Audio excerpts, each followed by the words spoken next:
tumataas ang presyo ng gasolina. Pero may crisis na ba talaga?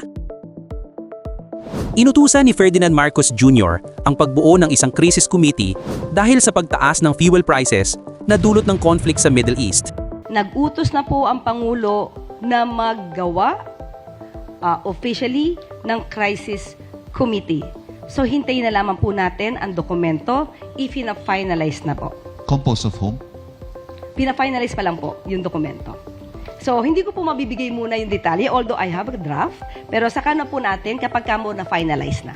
Pero may ilan ding nagtatanong, kung walang oil crisis, bakit kailangan ng crisis committee? Para sa mga Pilipino, posible itong magdulot ng malaking dagdag sa gastos, lalo na sa pamasahe at presyo ng bilihin. May ulat na pwedeng tumaas ang diesel hanggang 16 na piso o 18 piso kada litro. Ikaw, sapat ba ang hakbang na ito o may kulang pa?